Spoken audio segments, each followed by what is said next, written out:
अभिनव झा की इस अनोखी कक्षा में आपका फिर से एक बार स्वागत है। हम लोग सेलेक्टेड केस की किताब में आगे हम लोग कंटिन्यू करते हैं हमारा अगले केस के बारे में। मैं आपको फिर से जानकारी के लिए बता दूं कि हम लोग डीटी के केस लॉस देख रहे हैं और केस लॉस से पहले मैंने आपको एक इंस्ट्रक्शन दिया है जिसको फॉलो आप नहीं करोगे तो मेरा जो एफर्ट है वो उतना फ्रूटफुल नहीं होगा। इसीलिए मैं आपसे रिक्वेस्ट करता हूँ कि जैसे ही मैं कोई केस बताता हूँ इमीडिएटली उसको खुद से भी आप रीड करोगे, इन वीडियोज़ को पॉज करके खुद से भी आप रीड करोगे। तो टीवीएस मोटर्स लिमिटेड का केस हम लोग देखते हैं। टीवीएस मोटर लिमिटेड का केस मद्रास हाईकोर्ट का मामला है। आप ये सोच रहे होंगे कि ये मद्रास हाईकोर्ट से ये तो समझ में आ गया कि ये हीरो मद्रासी है, मद्रासी स्टाइल में कपड़े भी पहना है और वैसा दिख भी रहा है, तो मद्रास हाईकोर्ट का मामला है। लेकिन ये हीरोइन यानी कि ये एक्ट्रेस यहां पर कर क्या रही है? ये एक्चुअली प्लांट एंड मशीनरी के मोल्ड एंड डाइस को रिप्लेस करने का काम करती है। प्लांट एंड मशीनरी के टीवीएस कंपनी में यानी कि टीवीएस मोटर्स लिमिटेड, मद्रास में टीवीएस मोटर्स लिमिटेड में ये क्या काम करती है? और ये इसी तरह उल्टा लटक लटक के पीछे घूम घूम के ये क्या करती है? प्लांट एंड मशीनरी का मोल्ड एंड डाइस रिप्लेस करने का काम करती है।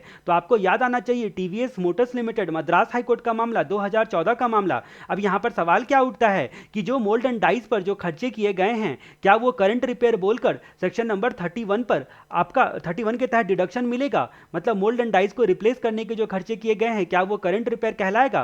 ठीक है, ये सवाल उठता है। तो यहां पर मद्रास हाईकोर्ट के पास मामला गया। मद्रास हाईकोर्ट ने क्या ऑब्जर्व किया? मद्रास हाईकोर्ट ने देखा कि कभी भी किसी प्लांट एंड मशीनरी का कोई पार्ट अगर रिप्लेस किया जाता है और रिप्लेस करने से आपका एग्जिस्टिंग कैपेसिटी में बढ़ावा होता है, एग्जिस्टिंग कैपेसिटी में इंप्रूवमेंट होता है, जो अभी वर्तमान कैपेसिटी है प्लांट एंड मशीनरी की उसका इंप्रूवमेंट होता है, या फिर कोई न्यू एसेट्स जो होता है वो जनरेट होता है, ठीक है, या फिर कोई न्यू एडवांटेज होता है, न्यू एडवांटेज होता है उस प्लान जो पार्ट को रिप्लेस करने से कोई न्यू एडवांटेज होता है या न्यू एसेट्स जनरेट होता है, या फिर एग्जिस्टिंग कैपेसिटी में कोई इंप्रूवमेंट होता है, तो उसको कैपिटल नेचर का खर्चा माना जाएगा, कैपिटल नेचर का खर्चा माना जाएगा। अदरवाइज रेवेन्यू बोलकर सेक्शन 31 में आपको यहाँ पर करंट रिपेयर बोलकर डिडक्शन मिल जाएगा। अब यहाँ पर मामला क्या होता है कि मोल्ड एंड डाइस को जो रिप्लेस किया गया था वो प्लांट एंड मशीनरी की एग्जिस्टिंग कैपेसिटी को मेंटेन करने के लिए किया जाता है। तो उस सिचुएशन में वो सेक्शन 31 के तहत करंट रिपेयर बोलकर उसका डिडक्शन मिल जाएगा।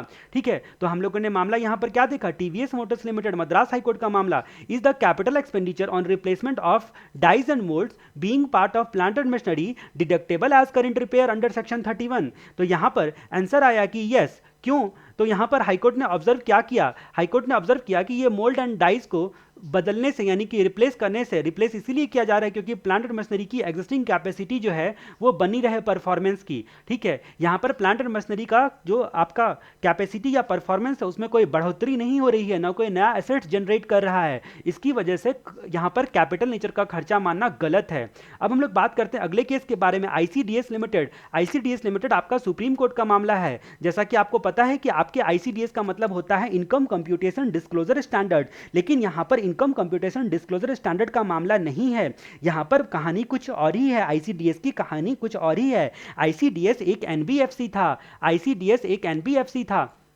जैसा कि आपको पता है कि लीज के जब मामले होते हैं तो लीज के मामले में जो आपका लेजर होता है, लेजर जो है वो डेप्रिसिएशन क्लेम कर सकता है, लेजर जो होता है वो डेप्रिसिएशन क्लेम कर सकता है, जैसा कि पीजीबीपी में आपने पढ़ा होगा। तो आईसीडीएस के मामले में यहां पर क्या करता था? आईसीडीएस मैन्युफैक्चरर से वकील वगैरह सब खरीदता था, वकील एंड प्लांट खरीदता था, और ये एक लीजिंग एंड फाइनेंसिंग कंपनी था। ये क्या करता था? फाइनेंस करने का काम करता था। तो ये एनबीएफसी था, और ये एनबीएफसी यानी कि ये लेजर था।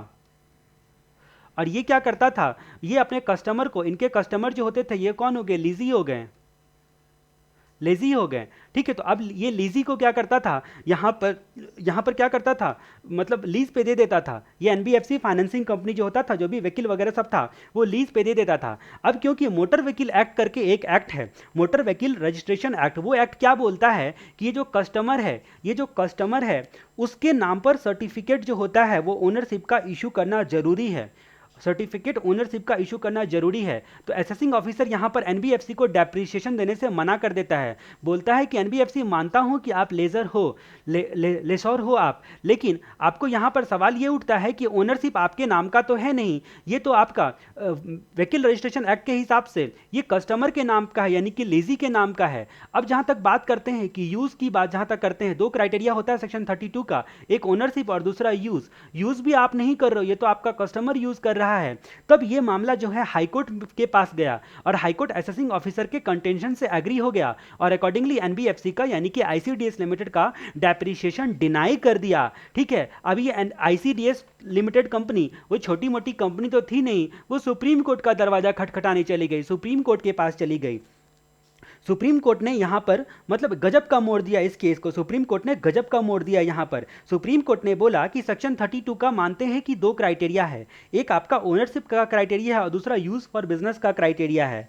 अब ये जो ओनरशिप जो होता है वो मोटर व्हीकल एक्ट में लीगल फिक्शन क्रिएट किया गया है, जिसकी वजह से लीगल फिक्शन क्रिएट किया गया है। ऐसा किसने बोला? सुप्रीम कोर्ट ने बोला कि ओनरशिप लीगल फिक्शन क्रिएट किया गया है, जिसकी वजह से जो आपका लीजी होता है, लीजी के नाम पर जो है वो रजिस्ट्रेशन किया जा रहा है। तो इस पॉइंट को पहले तो खारिज कर दिया, ठीक है, कि आपका लीगल फिक्शन किया जा रहा है। दूसरी बात, आपका एक पॉइंट तो पहले खारिज किया। दूसरी बात अगर यहां तक बात करते हैं, दूसरी बात उन्होंने क्या बोला सुप्रीम कोर्ट ने कि एग्रीमेंट को अगर ध्यान से पढ़ा जाए, जो एनबीएफसी यानी कि आईसीडीएस लिमिटेड और उनके कस्टमर के बीच में जो एग्रीमेंट होता है, उस एग्रीमेंट में साफ साफ लिखा हुआ है, साफ साफ लिखा हुआ है कि अगर लीजी डिफॉल्ट करता है तो उस सिचुएशन में उसको व्हीकल वापस करना पड़ेगा। ठीक है, दूसरा कि अगर जैसे ही आपका पीरियड स्पेसिफाइड पीरियड के लिए आपने लीज पर लिया है, आपका पीरियड पूरा हो गया, तभी भी आपको व्हीकल वापस करना पड़ेगा। और तीसरी बात कि मतलब जो ये लीजिंग कंपनी है, लेसर कंपनी, ठीक है, आईसीडीएस लिमिटेड, ये कभी भी चाहे तो आकर इंस्पेक्शन कर सकती है,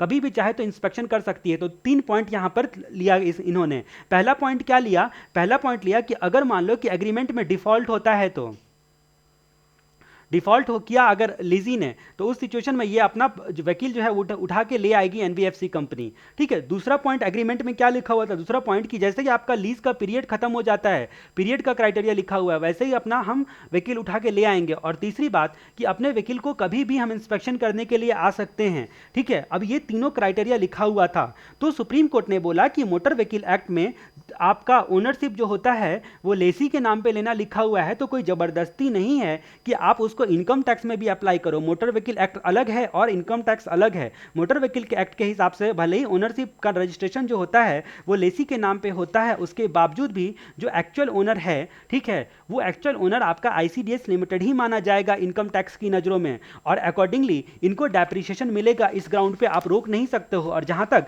सुप्रीम कोर्ट ने यूज वाले ग्राउंड का सवाल उठाया, तो यहां पर सुप्रीम कोर्ट ने क्या बोला? सुप्रीम कोर्ट ने बोला कि इररिस्पेक्टिव ऑफ फैक्ट कि लेसी यहां पर यूज कर रहा है, यह माना जाएगा, मतलब इनकम टैक्स में यह माना जाता है कि लेसर जो है वो यूज कर रहा है, क्योंकि इनका बिजनेस ही है लीज पर देना।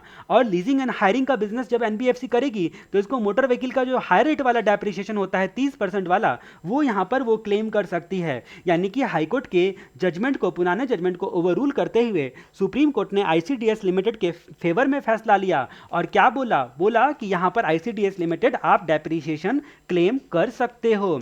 ठीक है, डेप्रिसिएशन क्लेम कर सकते हो। तो मैंने क्या बोला, वापस से मैं आपको बताता हूं। एसएससी यानी कि लेसर जो होता है ये एक एनबीएफसी है, यानी जो कि लीजिंग एंड फाइनेंसिंग कंपनी है, जो मशीन या व्हीकल का फाइनेंस करती है। ठीक है, असेसिंग ऑफिसर ने कहा कि ना आपके नाम से ओनरशिप रजिस्टर्ड है, ठीक है, मोटर व्हीकल एक्ट के कारण, और ना आप मशीन खुद के बिजनेस के लिए यूज कर रहे हो या फिर व्हीकल, तो ऐसी सिचुएशन में आपको डेप्रिसिएशन मिलना पॉसिबल ही नहीं है। असेसिंग ऑफिसर की बात पहले हाईकोर्ट ने मान ली थी, फिर हाईकोर्ट के बाद जो है सुप्रीम कोर्ट तक मामला पहुंचा और सुप्रीम कोर्ट ने बोला कि ओनरशिप जो वर्ड यूज किया गया है, ओनरशिप का जो सर्टिफिकेशन लेना होता है वो मोटर व्हीकल एक्ट के तहत होता है, वो आप इनकम टैक्स में अप्लाई नहीं कर सकते हो, क्योंकि वो मोटर व्हीकल एक्ट का लीगल फिक्शन है। दूसरी बात कि अगर एग्रीमेंट को ध्यान से आप पढ़ो तो उसमें 3 बातें बताई गई है। पहली बात कि कोई भी डिफॉल्ट किया एग्रीमेंट का तो आपका व्हीकल जो है हम उठाकर वापस ले आएंगे, एनबीएफसी वालों ने बोल दिया है साफ साफ। दूसरा कि जो आपका लीजिंग का पीरियड जैसे ही कंप्लीट होता है वैसे ही हम सारी चीजों को उठा के वापस ले आएंगे। तीसरी बात कि एनबीएफसी ने कॉन्ट्रैक्ट के तहत बोला है कि कभी भी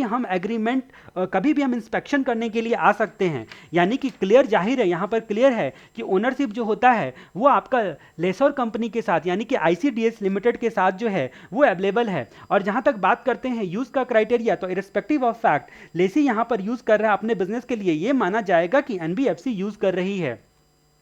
अब हम लोग अगले केस की बात करते हैं, BSES यमुना पावर लिमिटेड का केस। BSES यमुना पावर का लिमिटेड का केस ये आता है आपका कंप्यूटर एसेसरी एंड पेरीफेरल्स के रिस्पेक्ट में। कंप्यूटर एसेसरी और पेरीफेरल्स के रिस्पेक्ट में क्या कंप्यूटर वाला हायर रेट का डेप्रीशिएशन मिलेगा 60% वाला। तो ये आपका दिल्ली का केस है। तो दिल्ली बेस्ड आपने मूवी रन देखी होगी, रन मूवी, उसमें देखा होगा कि ये एक्टर जो रहता है पहले कौवा बिरयानी खाता है, 5 रुपए का कौवा बिरयानी खाता है फुटपाथ पे, ठीक है। तब इसके अंदर से काऊ काऊ की आवाज़ आने लगती है, तो इसके दिमाग में लगता है कि मैंने शायद कुछ गलत खा लिया है। तो ये एक आदमी से पूछता है रास्ता चलते हुए, तो वो बोलता है कि हाँ तुमने कौवा बिरयानी खाया था। तो इसने ये बोलता है यार मैं तो ब्राह्मण हूँ, अब क्या करूँ। तो इसको बोलता है कि अब तुम्हें यमुना में स्नान करना पड़ेगा। जैसे ही यमुना में स्नान करने के लिए जाता है तो इसकी ये हालत हो जाती है, और पता चलता है कि वो आदमी चोर होता है जो इसको एडवाइस देता है, और इसका सारा का सारा सामान लेकर भी भाग जाता है, ठीक है। तो ये मूवी आपने देखी होगी, अगर ना देखी हो तो रन मूवी आप पक्का देख लेना, बहुत मजा आएगा। अब जहाँ तक बात करते हैं कि ये जो रन मूवी की कहानी में जो ये यमुना नदी है और यमुना नदी के किनारे में जो कचरा पड़ा हुआ है, इस कचरे में इसने देखा कि एक कंप्यूटर यहाँ पर फेंका हुआ है। तो उसने सोचा चलो यार कंप्यूटर को ही टच करने जाते हैं। कंप्यूटर और उसके एसेसरीज और पेरीफेरल्स भी रखे गए हैं। एसेसरीज और पेरीफेरल्स जो होते हैं वो भी यहाँ पर फेंके हुए हैं।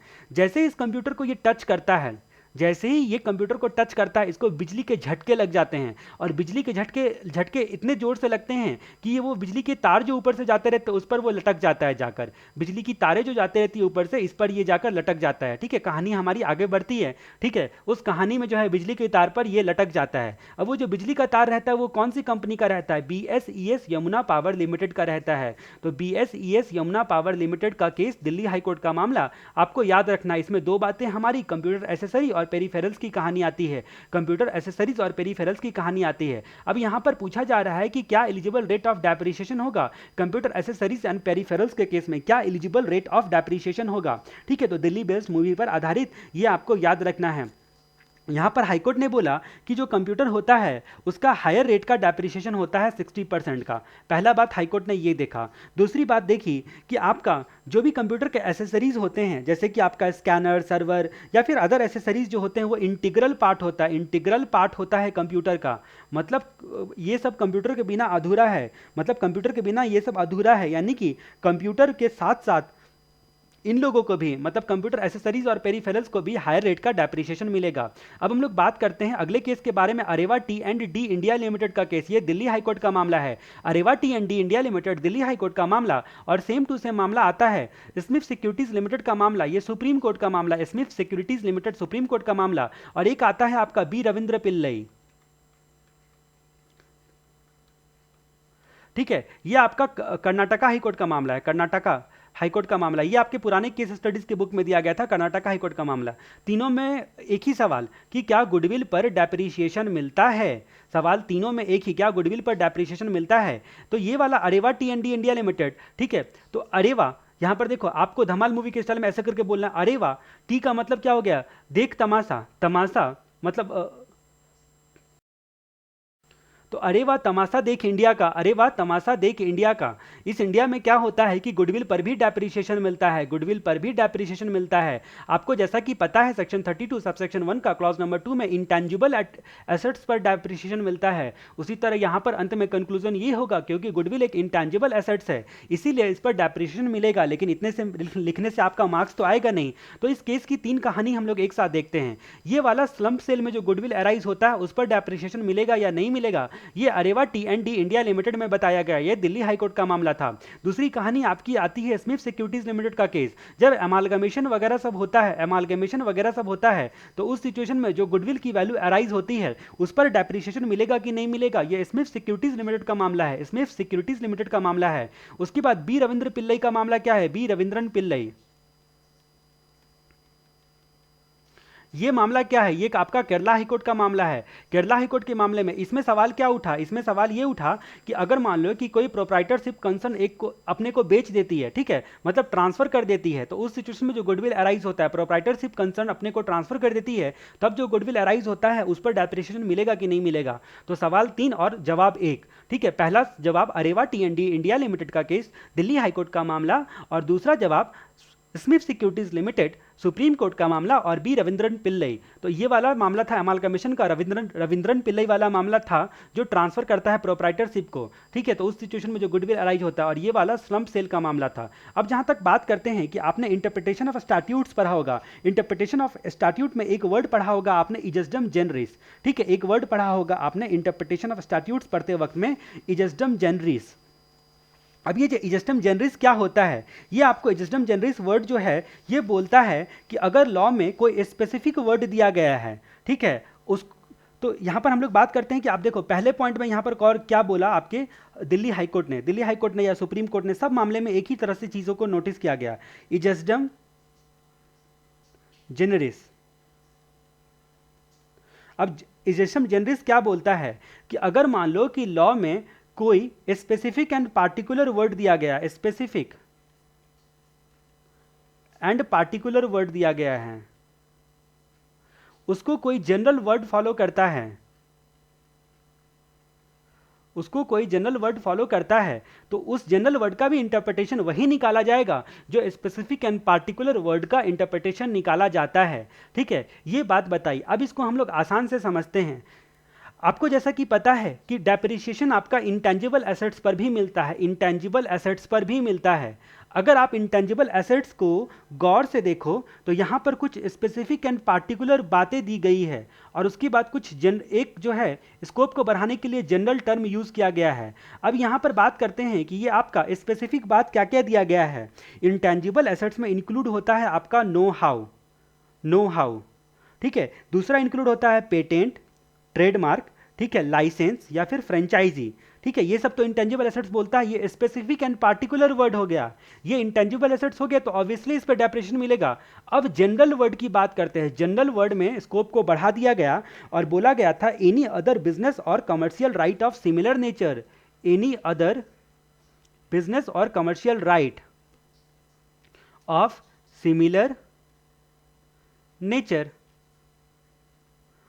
अब इसी any other business or commercial right of similar nature word में गुडविल वर्ड समा गया, और अकॉर्डिंगली यहां पर अरेवा टी&डी इंडिया लिमिटेड में दिल्ली हाईकोर्ट ने बोला कि स्लम सेल में जो गुडविल पैदा हुआ है, गुडविल अराइज हुआ है, उस पर डेप्रिसिएशन जो है वो क्लेम किया जाएगा। सेम मामला आपका अमालगमेशन के केस में स्मिथ सिक्योरिटीज लिमिटेड बोलता है। ये मामला आता है आपका अमालगमेशन वगैरह के केस में, अमालगमेशन डी मर्जर वगैरह के केस में, और बी रविंद्रन पिल्लई के केस में केरला हाईकोर्ट ने बोला transferring the right to use brand name of any business, मतलब ब्रांड नेम को ट्रांसफर किया जाता है उसमें जो गुडविल अराइज होता है किसी प्रोप्राइटरशिप कंसर्न का। इस तरह से हम लोगों ने 3 केसेस के बारे में एक साथ चर्चा की। अब हम लोग आगे बढ़ते हैं फेडरल बैंक लिमिटेड का केस। तो आपको जैसा कि पता है एक ये मशीन होता है, इस मशीन का नाम होता है EPABX, ठीक है। तो ऐसे ही आपको याद रखना है। और दूसरा मोबाइल फ़ोन तो आप जानते ही हो। तो अगर मान लो कि यहाँ पर जो आपकी फेडरल बैंक लिमिटेड कंपनी थी ये केरला में थी, अब केरला में आपको पता है साउथ इंडियन लोगों के पास बहुत दिमाग होता है, तो वो इसका भी लैपटॉप की जगह पर यूज़ कर रहे थे, कंप्यूटर की जगह पर, और इसे भी कंप्यूटर का काम निकाल रहे थे, ठीक है। तो इन सब चीज़ों का इस्तेमाल आज की डेट में कंप्यूटर के कामों के लिए भी किया जाता है, जैसा कि आपको पता है। अब यहाँ पर बात उठता है कि क्या कंप्यूटर की तरह आप इन सब का काम ले रहे हो, कंप्यूटर ना खरीद के आप इन्हीं सब से काम चला रहे हो, तो क्या कंप्यूटर बोलकर उस पर 60% का हायर डेप्रिसिएशन आप क्लेम कर सकते हो, ठीक है। क्या हायर रेट पर डेप्रिसिएशन क्लेम कर सकते हो? फेडरल बैंक लिमिटेड का केस है। अब जहाँ तक बात करते हैं कि असेसिंग ऑफिसर जो था वो केरला में बिहार के भैया थे असेसिंग ऑफिसर।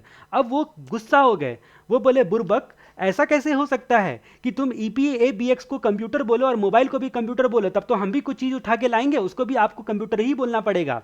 तब ये असेसिंग ऑफिसर ने यहाँ पर बोला कि 60% का कंप्यूटर बोलकर आप हायर डेप्रिसिएशन क्लेम नहीं कर सकते हो। मामला गया केरला हाईकोर्ट में मामला गया, और फिर वहाँ पर क्या हुआ, केरला हाईकोर्ट में मामला गया, केरला हाईकोर्ट ने असेसिंग ऑफिसर को शाबाशी दी, और केरला हाईकोर्ट ने क्या बोला कि आप चाहे कितने भी एडवांस क्यों ना हो जाओ, कितना भी दिमाग क्यों ना लगा लो, कितने भी स्मार्ट क्यों ना बनो, उसके बाद भी ये जो कम्युनिकेशन डिवाइस है इसको कंप्यूटर नहीं बोल सकते हो, और कम्युनिकेशन डिवाइस को आप कंप्यूटर नहीं बोल सकते हो, तो ऑब्वियसली हायर रेट पर आपको डेप्रिसिएशन नहीं मिलेगा।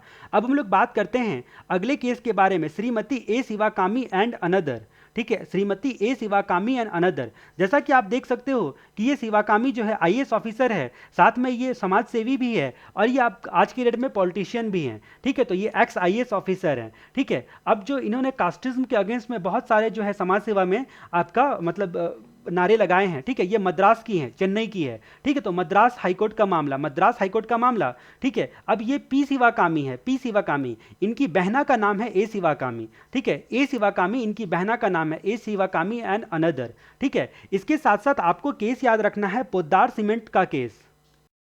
जो आपका आता है मामला पोद्दार सीमेंट लिमिटेड का, ये आपका सुप्रीम कोर्ट का मामला है और ये आपका मद्रास हाई कोर्ट का मामला है। ठीक है, तो पोद्दार सीमेंट लिमिटेड आपको जो आसान लगे दोनों में से, वो दोनों में से कोई एक आप याद रख सकते हो, दोनों में से आप कोई एक याद रख सकते हो। अब यहाँ पर बात करते हैं, सवाल क्या उठा था, यहाँ पर सवाल उठा था कि क्या बेनिफिशियल ओनरशिप ऑफ एसेट्स ये आपका सफिशिएंट है क्लेम करना डेप्रिसिएशन के रिस्पेक्ट में, या फिर रजिस्टर्ड ओनर भी होना चाहिए। ठीक है, मतलब डेप्रिसिएशन क्लेम करने के लिए लीगल ओनरशिप होना जरूरी है क्या। ठीक है, सवाल ये उठता है कि क्या डेप्रिसिएशन क्लेम करने के लिए लीगल ओनरशिप होना जरूरी है क्या। तो पोद्दार सीमेंट लिमिटेड का case, Shrimati A Sivakami and another का केस, ठीक है, दोनों केस में पोद्दार सीमेंट लिमिटेड आसान है आपके लिए याद रखना, सुप्रीम कोर्ट का मामला है, इसीलिए आप सुप्रीम कोर्ट की बात को बहुत आसानी से याद रख सकते हो। केवल आपको नाम जो है वो लिखना है, बाकी ये तो आपको पता ही है इसका आंसर, लेकिन क्योंकि आपको केस लॉ का यहाँ पर नाम लिखना है तब आपका वेटेज बढ़ेगा। एग्जामिनर को आप क्या बताओगे कि भाई मुझे क्या पता है इसके बारे में, आप सीधा बोल दोगे कि हाँ मिलेगा। ठीक है, ओनरशिप का कोई क्राइटेरिया नहीं है, मतलब जो बस यूज करने का क्राइटेरिया है। तो बिजनेस में यूज किया और लीगल ओनरशिप नहीं है एसेट्स का, केवल बेनिफिशियल ओनरशिप है, तो इतना काफी है डेप्रिसिएशन क्लेम करने के लिए। ठीक है, बस ये चीज है, लेकिन यहां पर आपको पोद्दार सीमेंट लिमिटेड का रेफरेंस देना जरूरी है। उसके बाद हम लोग बात करते हैं गुजरात स्टेट ट्रांसपोर्ट कॉर्पोरेशन के मामले में कहानी। इसके साथ साथ आपको एक केस और याद नाम रखना है, किच्चा शुगर का केस, किच्चा।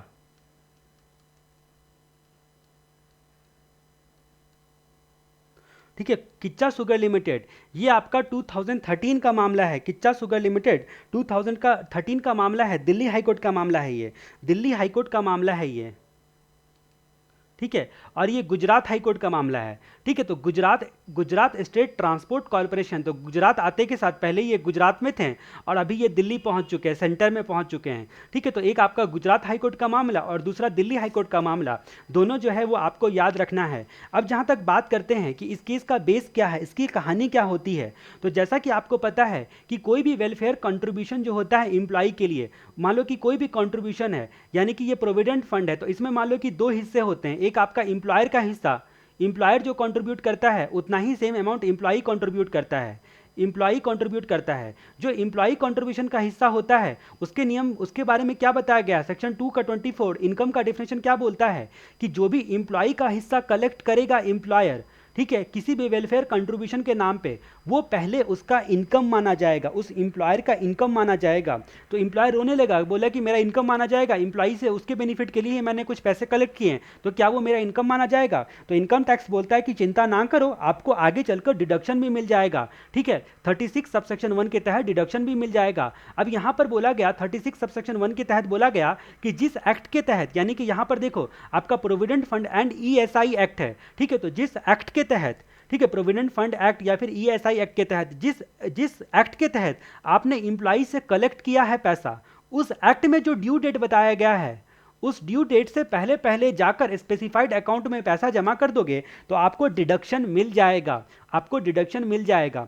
और ये वाला एम्प्लॉयर कंट्रीब्यूशन ये 43B से गवर्न होता है, एक्चुअल पेमेंट पर 43B से गवर्न होता है। तो यहाँ पर सवाल है एम्प्लॉय कंट्रीब्यूशन के रिस्पेक्ट में, तो मैंने आपको क्या बोला कि जो वेलफेयर वगैरह के नाम पे एम्प्लॉय का कंट्रीब्यूशन, एम्प्लॉय कंट्रीब्यूशन जो होता है, एम्प्लॉय कंट्रीब्यूशन पहले एम्प्लॉयर का इनकम माना जाता है और आगे चलकर कंडीशन को पूरा कर दिया तो 36 सबसेक्शन 1 के तहत उसका डिडक्शन मिल जाता है। अब यहाँ पर कानून में बोला गया है कि भाई जो ड्यू डेट होता है उस स्पेसिफाइड एक्ट का, उसके हिसाब से आपको जमा करना है। अब यहाँ पर एम्प्लॉयर ने क्या किया, एम्प्लॉयर ने यहाँ पर क्या किया, एम्प्लॉयर ने यहाँ पर आपका जो रिटर्न फाइल करने का डेट होता है, रिटर्न फाइल करने का जो डेट होता है उस डेट तक जाकर जमा कर दिया।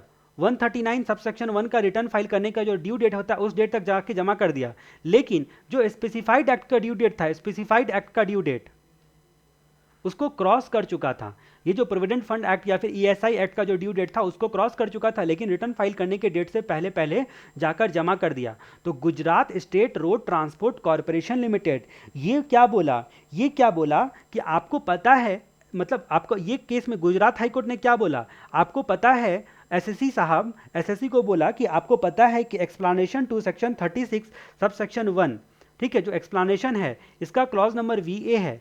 एक्सप्लानेशन ये क्या बोलता है, ये एक्सप्लानेशन बोलता है कि जो इंप्लॉई के हिस्से का कंट्रीब्यूशन होगा वो स्पेसिफाइड एक्ट के ड्यू डेट तक जाकर स्पेसिफाइड अकाउंट में जमा कर देना है। लेकिन आप क्योंकि वो ड्यू डेट क्रॉस कर चुके हो, स्पेसिफाइड एक्ट का ड्यू डेट क्रॉस कर चुके हो, भले ही रिटर्न फाइल करने से पहले पहले या रिटर्न फाइल करने तक आपने जमा कर दिया स्पेसिफाइड अकाउंट में, उसके बावजूद भी हम यहाँ पर आपको स्ट्रिक्टली अप्लाई करेंगे प्रोविजन को और हम आपको डिडक्शन नहीं देंगे। यानी कि 36 सब सेक्शन 1 का क्लॉज नंबर VA जो है उसका डिडक्शन जो होता है ये Gujarat state transport corporation limited के केस में मना कर दिया गया। अब इसका कॉन्ट्रैरी व्यू लिया किच्चा सुगर ने।